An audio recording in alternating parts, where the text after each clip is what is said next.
बिस्मिल्लाहिर्रहमानिर्रहीम। आज के इस वीडियो लेक्चर में आप सबको खुशामदीद। उम्मीद करता हूँ आप सारे ठीक ठाक होंगे। तो आज जो टॉपिक डिस्कस करने जा रहे हैं वो फैक्टर्स अफेक्टिंग एंजाइम एक्टिविटी, ये हमारा आज का टॉपिक है। टॉपिक बहुत आसान सा टॉपिक है। तो मैं आपको थोड़ा सा बताता चलूँ कि हमारे पास जो फैक्टर्स हैं जो एंजाइम एक्टिविटी को डिस्टर्ब करते हैं, मतलब जो इंक्रीज़ करते हैं या डिक्रीज़ करते हैं, वो हमारे पास वो फैक्टर्स हमारे पास कितने हैं। ये हमारे पास वैसे तो ज़्यादा हैं, ज़्यादा हमारे पास क्या है फैक्टर्स मौजूद हैं। क्या है हमारे पास, ये सो मैनी है, डिफरेंट, ओके, सो मैनी,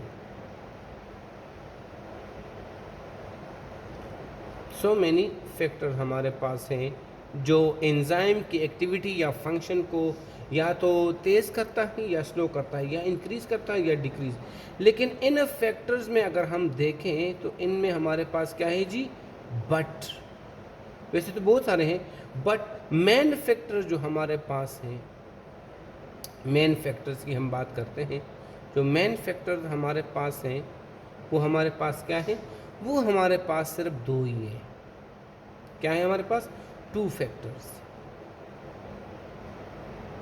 जो मेन फैक्टर्स हमारे पास हैं वो दो ही हैं। हाँ, और ये फैक्टर्स हमारे पास क्या क्या है, मैं थोड़ा सा यहाँ थोड़ा सा इसको कर देता हूँ।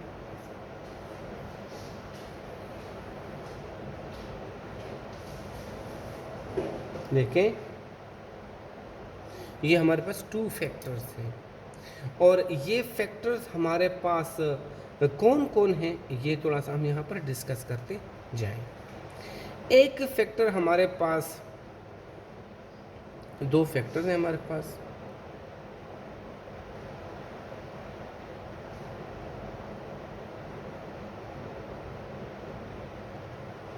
एक हमारे पास क्या है जी, पहला फैक्टर वो हमारे पास है टेम्परेचर। क्या है जी, टेम्परेचर। और दूसरा हमारे पास जो है वो हमारे पास है पीएच, मतलब एसिडिटी। एसिडिटी हमारे पास किसी भी एंजाइम की एक्टिविटी को क्या करता है, इफेक्ट करता है, उसको कम या ज़्यादा कर सकता है। तो ये सबसे पहले हम किसकी बात करते हैं, हम इफेक्ट ऑफ टेम्परेचर की बात करेंगे, उसके बाद हम जाएंगे आगे की तरफ। तो सबसे पहले हमारे पास फर्स्ट वन, ये हमारे पास दूसरा है। तो फर्स्ट वन हमारे पास यहाँ आपके सामने मौजूद है, इफेक्ट ऑफ टेम्परेचर।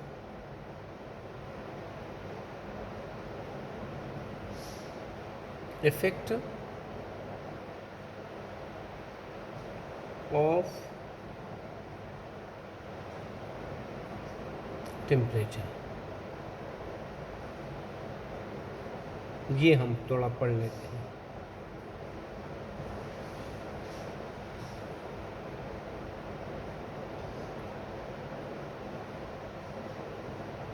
जी हमारे पास तो इफेक्ट ऑफ टेम्परेचर क्या है हमारे पास, हमारे पास जो रिएक्शंस होते हैं या लिविंग बॉडीज़ है, थोड़ा सा मैं शुरू से स्टार्ट ले लेता हूँ, यहाँ पर थोड़ा चीज़ों को ज़्यादा इलाबोरेट करता हूँ। हमारे पास जो क्या होते हैं, लिविंग बॉडीज़ होते हैं, लिविंग बॉडीज़ या लिविंग थिंग्स।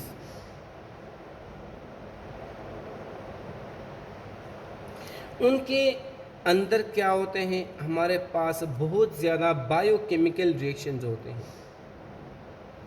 बायोकेमिकल रिएक्शन उनके बॉडी के अंदर चल रहे होते हैं, सही। अब इन बायोकेमिकल रिएक्शन में क्या है जी, इनमें हमारे पास कुछ, हमारे पास क्या है, दो किस्म के हमारे पास हैं। एक को हम कहते हैं एंजाइमेटिक बायोकेमिकल रिएक्शंस, कुछ को हम क्या कहते हैं, एंजाइमेटिक बायोकेमिकल रिएक्शंस, और दूसरा है नॉन एंजाइमेटिक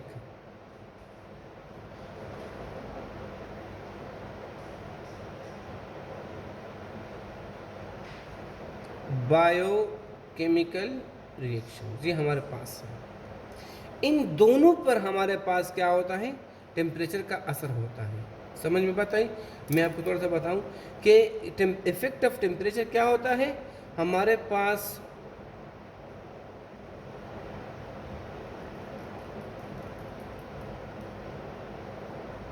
इन दोनों पर हमारे पास टेम्परेचर का असर होता है। सही, बायो के जितने भी हैं उन पर उसका इफेक्ट, टेम्परेचर का इफेक्ट होता है, चाहे वो इंजाइमेटिक हो या नॉन इंजाइमेटिक, दोनों पे ऐसा होता है। लेकिन हम यहाँ पर नॉन इंजाइमेटिक नहीं पढ़ेंगे, हम चूँकि मेन टॉपिक हमारे पास क्या है जी, वो एंजाइम है, तो एंजाइम से जुड़ी चीज़ें हम ज़्यादातर पढ़ेंगे। समझ बात आई? तो यहाँ हम नॉन एंजाइमेटिक बायोकेमिकल रिएक्शन नहीं पढ़ेंगे, सिर्फ क्या पढ़ेंगे, एंजाइमेटिक बायोकेमिकल। इस पर क्या असर होता है एंजाइमेटिक बायोकेमिकल रिएक्शन पर, वो हम पढ़ेंगे। सही, चलेंगे। तो हमारे पास अब टेम्परेचर का दो तरह का असर है, या आप टेम्परेचर इंक्रीज करते हैं या आप टेम्परेचर को डिक्रीज करते हैं। सपोज आपके पास क्या है, टेम्परेचर को आपने क्या कर दिया, इंक्रीज कर दिया। ये में देखिए जो इफेक्ट है, आपने टेम्परेचर को क्या कर दिया, सपोज आपने टेम्परेचर को इंक्रीज कर दिया। इफेक्ट हमारे पास हम कह सकते हैं कि दो तरह से है। एक किसका है,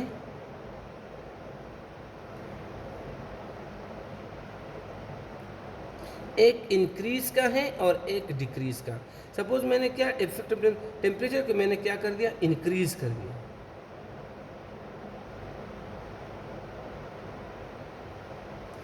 सही, और यहाँ मैं पढ़ूंगा जब मैं डिक्रीज करता हूँ। तो जब टेम्परेचर को इंक्रीज कर लिया जाए तो याद रखें, इससे हमारे पास क्या होता है, जो मॉलिक्यूल्स होते हैं, जो बायोकेमिकल रिएक्शन जो लिविंग बॉडीज़ के अंदर है, लिविंग थिंग्स के अंदर है, और जो बायोकेमिकल रिएक्शन करने वाले मॉलिक्यूल्स हैं, समझ में बात आई ना। तो जो मॉलिक्यूल्स हैं, कौन से मॉलिक्यूल, जो हमारे पास क्या करते हैं, एंजाइमेटिक बायोकेमिकल रिएक्शंस कर रहे होते हैं, वो मॉलिक्यूल्स, उनकी क्या बढ़ जाती है, उनकी काइनेटिक एनर्जी बढ़ जाती है। अब काइनेटिक एनर्जी के बढ़ने से क्या होता है, इसका इफेक्ट ये होता है कि जो नंबर, इधर देखें, काइनेटिक एनर्जी बढ़ जाती है तो नंबर ऑफ कोलिजन, उन मॉलिक्यूल का नंबर ऑफ कोलिजन बढ़ जाता है, नंबर ऑफ कोलिजन ये बढ़ जाते हैं। अब जब नंबर ऑफ कोलिजन बढ़ जाते हैं तो जो नंबर ऑफ फ्रूटफुल कोलेजन है वो भी बढ़ जाते हैं। फ्रूटफुल कोलेजन इसको कहते हैं, सपोज हमारे पास 100 कोलेजन हो रहे हैं तो इसमें सारे के सारे फ्रूटफुल तो नहीं होते, 10, 15, 20, 25 इतने हमारे पास फ्रूटफुल होते हैं, जो रिएक्टेंट्स को प्रोडक्ट्स में कन्वर्ट कर देते हैं, उन कोलेजन्स को फ्रूटफुल कोलेजन्स कहते हैं।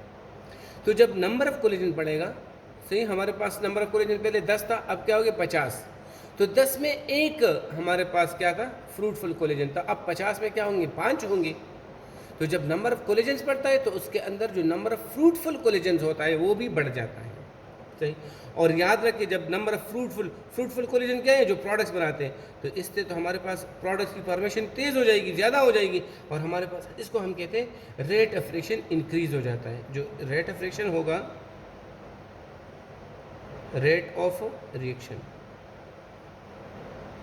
वो क्या हो जाएगा, वो इंक्रीज हो जाएगा। नहीं, रेट ऑफ रिएक्शन क्या हो जाता है, इंक्रीज हो जाता है। तो ये हमारे पास है effect of increase in temperature. सही, जब हम टेम्परेचर को इंक्रीज करते हैं। लेकिन याद रखें, ये जो आप इंक्रीज करते हैं ना, इंक्रीज, इनकी भी एक लिमिट है। याद रखिए जो आप टेम्परेचर में जो इंक्रीज ला रहे हैं ना, इनकी हमारे पास क्या चीज़ है, इनकी हमारे पास एक लिमिट है।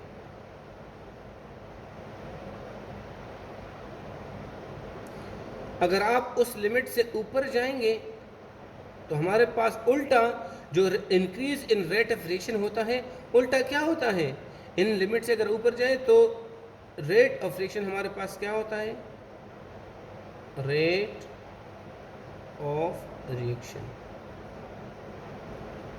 उल्टा हमारे पास डिक्रीज होता है।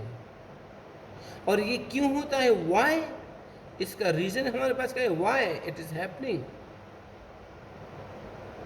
इसका रीज़न हमारे पास है डीनेचुरेशन ऑफ एंजाइम। जो एंजाइम है, डीनेचुरेशन ऑफ एंजाइम। एंजाइम के अंदर कुछ बॉन्ड्स टूट जाते हैं और वो डीनेचर हो जाते हैं। जब वो डीनेचर हो जाता है तो फिर वो कोई रिएक्शन को वो कैटेलाइज नहीं कर सकता। चाहिए, इस बात को हम पहले भी डिस्कस कर चुके। तो एक लिमिट तक हमारे पास रेट ऑफ रिएक्शन इंक्रीज करता है टेम्परेचर इंक्रीज करने से, लेकिन अगर लिमिट से ज़्यादा हो जाए तो फिर उल्टा हमारे पास रेट क्या हो जाता है, डिक्रीज हो जाता है। समझ में बात है, ये हमारे पास है। दूसरी तरफ हम टेम्परेचर को जब डिक्रीज करते हैं, ये इफेक्ट थोड़ा सा पढ़ लेते हैं। जब हम टेम्परेचर में क्या लाते हैं, डिक्रीज लाते हैं। सही, तो जब हम डिक्रीज लाते हैं तो हमारे पास याद रखें क्या हो जाता है, एक्टिवेशन एनर्जी पूरी नहीं पड़ती। जब हम डिक्रीज ले आते हैं तो टेम्परेचर का काम क्या होता है, ये एक्टिवेशन एनर्जी प्रोवाइड करता है।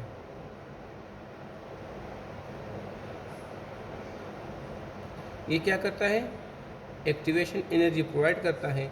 और एक्टिवेशन एनर्जी हमारे पास क्या हो जाती है, वो गिर जाती है। जब एक्टिवेशन एनर्जी गिर जाती है तो हमारे पास सपोज़ पहले कितने मालिक्यूल में, पहले 50 मालिक्यूल में सपोज़ 10 मालिक्यूल या 8 मालिक्यूल को एक्टिवेशन एनर्जी मिल रही थी। अब जब टेम्परेचर आप कम करते तो 50 में से किसको, 3 या 4 को हमारे पास क्या मिलेगी, वो एनर्जी जो बाण तोड़ने के लिए काफ़ी होती है, वो सिर्फ और सिर्फ कितने के पास है, 3 मालिक्यूल के पास। एक्टिवेशन एनर्जी गिरने से होता है, डिक्रीज इन टेम्परेचर करोगे तो इससे एक्टिवेशन एनर्जी गिर जाएगी। मतलब जो मालिक्यूल के लिए प्रोवाइड होती है activation energy required for the molecules, सही, वो हमारे पास क्या हो जाती है, वो कम हो जाती है। मतलब 50 में से पहले 8 को एक्टिवेशन एनर्जी मिल रही थी, अब 50 में से सिर्फ 3 को एक्टिवेशन एनर्जी मिलेगी और सिर्फ ये 8 प्रोडक्ट में कन्वर्ट होंगे, यहाँ सिर्फ 3 प्रोडक्ट में कन्वर्ट होंगे। तो इससे रेट क्या हो रहा है, कम हो रहा है। रेट क्या हो रहा है, कम हो रहा है। तो डिक्रीज़ का ये हमारे पास है, इससे रेट कम हो जाता है।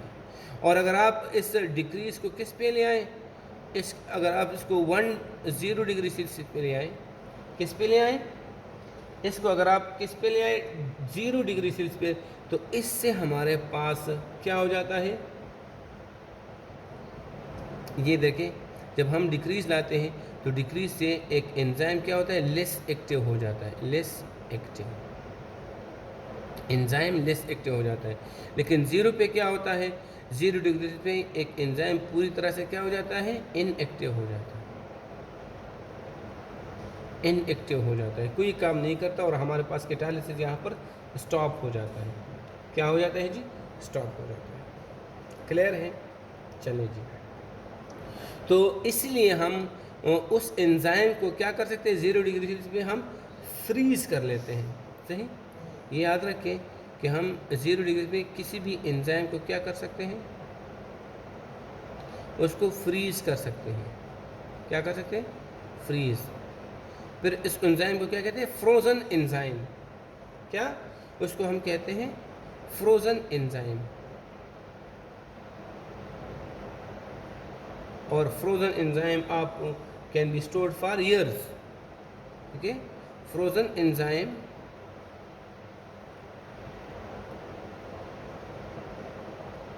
Can be stored for years. ये ईयर्स तक आप स्टोर कर सकते हैं। जब दोबारा से इसको आप मेल्ट कर लेते हैं, दोबारा से काम में ला सकते हैं। सही, तो ये एक अच्छी बात है कि इसको आप कर सकते हैं। क्लियर है, तो ये हमारे पास। अच्छा, अब हम आगे की तरफ जाते हैं कि जो टेम्परेचर पे देखिए इंक्रीज़ पे हमारे पास रेट इंक्रीज़ हो जाता है कुछ लिमिट तक, फिर डिक्रीज़, और डिक्रीज़ पर डायरेक्टली हमारे पास रेट ऑफ रिएक्शन जो है ना कैटालिसिस, वो स्लो हो जाता है। तो किस टेम्परेचर पे हमारे पास ये बहुत अच्छा होता है, तो याद रखें इन दोनों के बीचों बीच का वो टेम्परेचर। सही, देखिए मैं आपको यहाँ पर बताता चलूँ। कुछ टेम्परेचर ऐसे होते हैं जिस पर हमारे पास क्या होती है, जो एंजाइम है वो मैक्सिमम एक्टिविटी शो करता है। कुछ ऐसे टेम्परेचर भी होते हैं जिस पर हमारे पास क्या होते हैं, एंजाइम मैक्सिमम एक्टिविटी शो करते हैं, मैक्सिमम एक्टिविटी। अब भाई जिस टेम्परेचर पे एंजाइम क्या शो करते हैं, मैक्सिमम एक्टिविटी शो करते हैं, उस टेम्परेचर को क्या कहते हैं, ऑप्टिमम टेम्परेचर।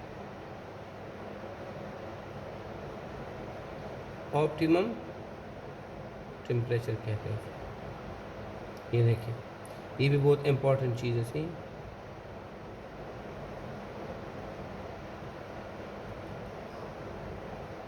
ऑप्टिमम टेम्परेचर जिस पर कोई एंजाइम अपना मैक्सिमम एक्टिविटी शो करता है। अब अगर इसकी तरफ आ जाए मैक्सिमम की, तो ये प्लांट्स के लिए थोड़ा अलग होता है और एनिमल्स के लिए थोड़ा अलग होता है। सही, मैं यहाँ पर आपको शो करता हूँ ऑप्टिमम टेम्परेचर क्या है प्लांट से, सपोज हमारे पास, और ये क्या है जी, एनिमल्स। प्लांट्स के लिए जो ऑप्टिमम टेम्परेचर होता है मोस्टली वो हमारे पास होता है 25 डिग्री सेल्सियस से लेकर 45 डिग्री सेल्सियस तक, इससे लेकर ये ऑप्टिमम होता है। लेकिन मोस्ट ऑफ द प्लांट्स के लिए ये है। कुछ प्लांट्स ऐसे भी हैं, सही, जिसमें क्या होता है, जिसके लिए हम ऑप्टिमम टेम्परेचर क्या होता है 60 डिग्री सेल्सियस, और ये वो होते हैं जिनमें एक एंजाइम होता है यूरिएज, जिनमें ये एंजाइम होता है ना, उनके लिए ऑप्टिमम टेम्परेचर क्या हो जाता है 60। आम प्लांट्स के लिए 25 से लेकर 50, मोस्ट ऑफ द प्लांट्स के लिए।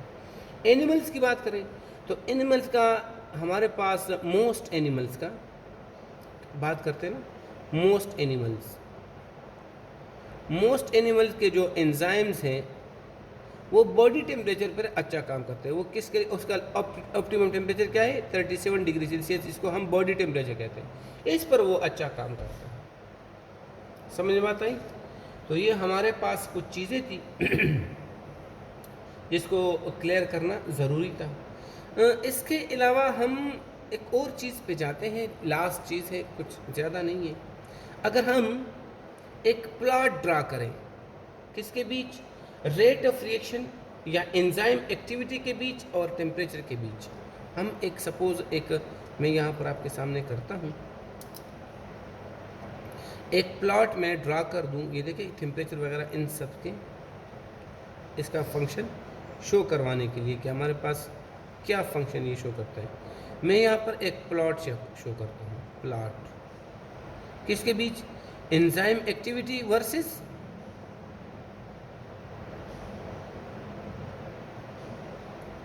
Activity versus temperature. तो मेरे पास जो ग्राफ आता है, प्लॉट आता है, वो कुछ इस तरह होता है।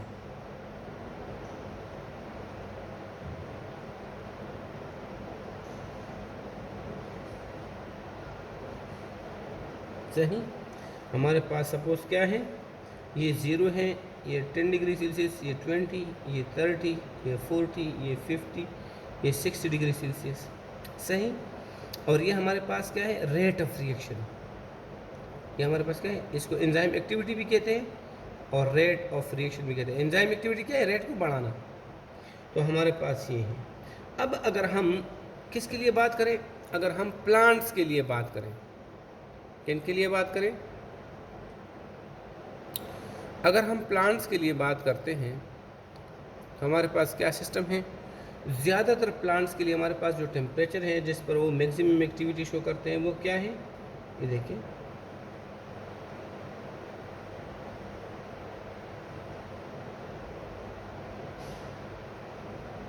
चालीस डिग्री सेल्सियस पे वो उसकी, और एकदम से हमारे पास उसकी एक्टिविटी क्या है, गिर जाती है, क्योंकि डीनेचरिंग हो जाती है, डीनेचरेशन हो जाती है। तो 40 राउंड अबाउट पे हमारे पास बहुत अच्छी एक्टिविटी, या 40 से थोड़ा ऊपर भी अच्छी एक्टिविटी प्लांट्स के लिए शो होती है। समझ में बात आई? तो ये हमारे पास टेम्परेचर के मुताबिक कुछ था। अब हम दूसरी चीज़ की तरफ जाते हैं, पीएच की तरफ, इफेक्ट ऑफ पीएच। देखिए हम अब दूसरे वाले की तरफ जाते हैं। क्या किसकी तरफ जाते हैं? दूसरा वाला। हमारे पास क्या है? इफेक्ट ऑफ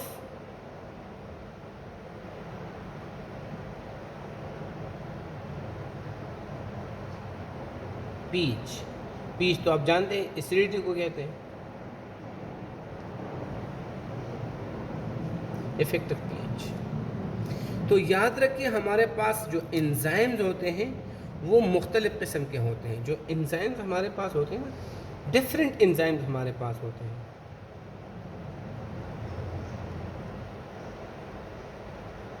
डिफरेंट एंजाइम्स हमारे पास होते हैं।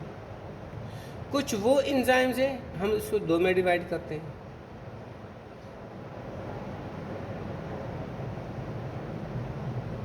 कुछ वो एंजाइम्स हैं जो अल्कलाइन मीडियम में अच्छा काम करते हैं, अल्कलाइन एनवायरनमेंट या अल्कलाइन मीडियम।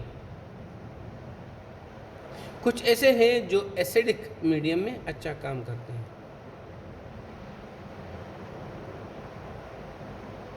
समझ में बात आई? यहाँ अल्कलाइन मीडियम की मतलब मैं बात करता हूँ, पीएच यहाँ क्या होता है? पीएच यहाँ पर होता है ग्रेटर देन 7, और यहाँ पर मैं बात करता हूँ तो यहाँ पीएच होता है स्मॉलर देन 7, लोअर देन 7। समझ में बात आई? तो जो pH 7 से कम पे काम करे उनमें हमारे पास एक एंजाइम है पेप्सिन। क्या है? प्रोटीन को तोड़ने वाला पेप्सिन जो एंजाइम है, जो पिछले लेक्चर में आपको बता भी चुका हूँ। पेप्सिन वो pH 1 से लेकर 2 पर बहुत अच्छा काम करता है और स्टमक के अंदर काम करता है। स्टमक के अंदर तो सेल होता है, तो वहाँ एसिडिक एनवायरनमेंट में बहुत अच्छा काम करता है ये। अब इसके अलावा इसको हम एक्सक्लूड कर लें तो मोस्ट ऑफ द हमारे पास जो एंजाइम्स हैं, इसको हम अगर एक्सक्लूड कर लें थोड़ा सा,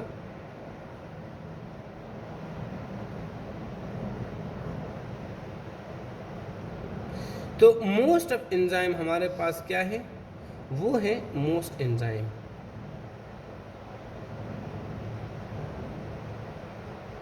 जो हमारे पास पीएच रेंज किस में काम करते हैं? 5 से लेकर 9 तक।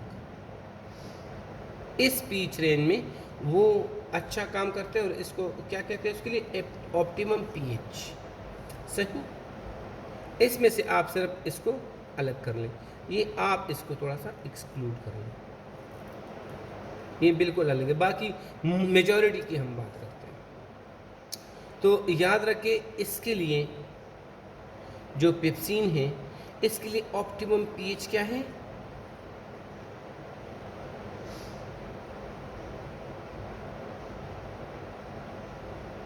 वो हमारे पास है 2, पीएच 2।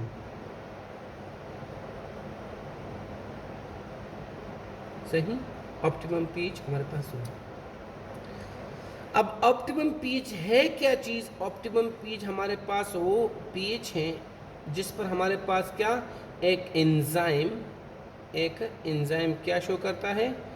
मैक्सिमम एक्टिविटी शो करता है। मैक्सिमम एक्टिविटी या फंक्शन वो शो करता है। इसको मैक्सिमम, उसको हम क्या कहते हैं? उसको ऑप्टिमम पीएच कहते हैं।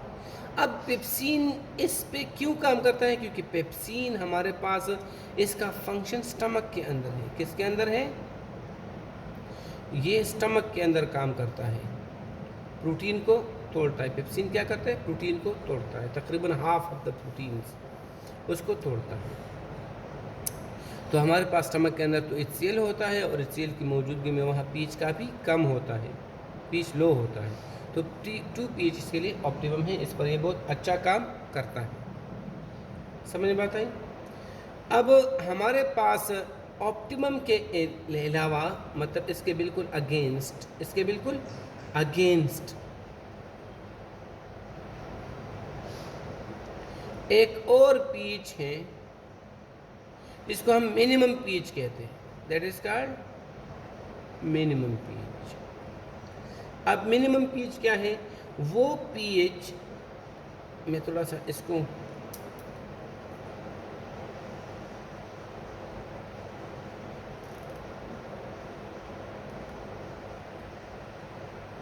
ये। और दूसरा हमारे पास है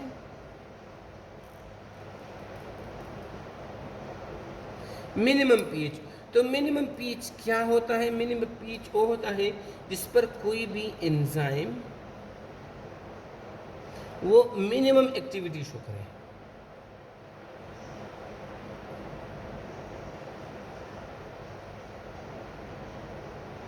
और इसकी मिसाल क्या है? हमारे पास टाइलिन है या एमाइलेज जिसको हमने टाइलिन, वो स्टमक के अंदर इस पीएच पर 2 पीएच पर क्या करता है? No hydrolysis of carbohydrates.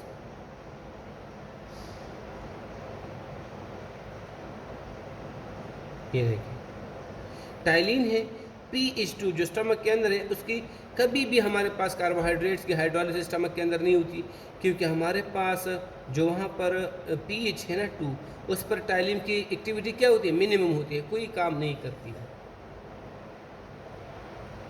समझ में बात आई? तो ये हमारे पास सारी कहानियाँ हैं, क्लियर है, इसमें कोई ज़्यादा मुश्किल चीज़ नहीं है। और याद रखें यहाँ पर जो इनके अलावा जो मैक्सिमम हमारे पास मोस्ट एंजाइम इस पर तो अच्छा काम करते हैं, लेकिन इसके अंदर भी हमारे पास जो 8 पीएच है, पीएच 8, ये मोस्ट ऑफ द एंजाइम के लिए क्या है? मतलब ट्रिप्सिन वगैरह इनके लिए क्या है? इनके लिए ये ऑप्टिमम पीएच है, ऑप्टिमम पीएच। अब इस चीज़ को मैं थोड़ा सा आपके सामने थोड़ा सा शो करता हूँ एक ग्राफ के ज़रिए, एक प्लाट में करता हूँ मिनिमम और मिनिमम और ये सारी चीज़ें शो करवाने के लिए। तो मेरे पास क्या है? मेरे पास देखिए, ये देखिए मैं आपको थोड़ा सा क्लियर करवाऊँ कि जितनी भी ये चीज़ें हैं, सपोज़ ये मिनिमम है, ये मैक्सिमम है, ये सारी चीज़ें, इसको मैं किस चीज़ पे? प्लाट से आपको शो करवाता हूँ। प्लाट किसके बीच होगा? वो एंजाइम एक्टिविटी और पीएच के बीच। Okay, enzyme activity versus pH के बीच। तो ये देखिए मेरे पास ये एक प्लाट है,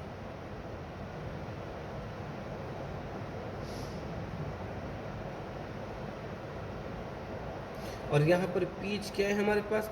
0 से मैं शुरू करता हूँ। 0 1 2 3 4 5 6 7 8 9, देखिए 8 तक, और यहाँ पर मैं 10 वाला शो करता हूँ। ये क्या है हमारे पास? पीएच है जो इस तरफ बढ़ रहा है, और यहाँ पर रेट ऑफ रिएक्शन भी हम इसको कहते हैं, और हम इसको कहते हैं एंजाइम एक्टिविटी भी कहते हैं, ऊपर की तरफ बढ़ रही है।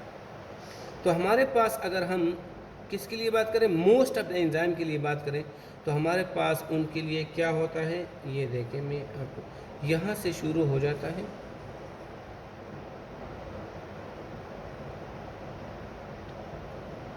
देखिए यहाँ से, यहाँ पर इसकी एक्टिविटी बहुत ज़्यादा कम, ये 1 है, 2 है, 3 है, 4 है, 5 6 7 8 9 और 10।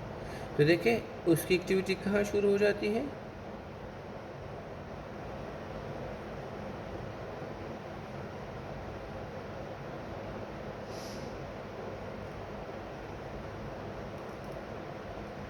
सही।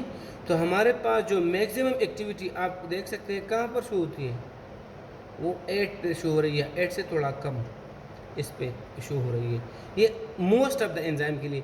लेकिन अगर हम दूसरी तरफ सिर्फ ट्रिप्सिन की बात करें, तो ट्रिप्सिन हमारे पास कहाँ पर काम करता है? ट्रिप्सिन हमारे पास यहाँ पर काम करता है, और यहाँ पर देखिए तो किस पर? ये मेरे पास क्या है? ये मेरे पास है किसके लिए? पेप्सिन के लिए, पेप्सिन के लिए, और ये अदर एंजाइम्स के लिए, आप देख सकते हैं। सही। तो इनफ फॉर टुडे, यही कुछ था, इसके अलावा कुछ और है नहीं। Thank you so much.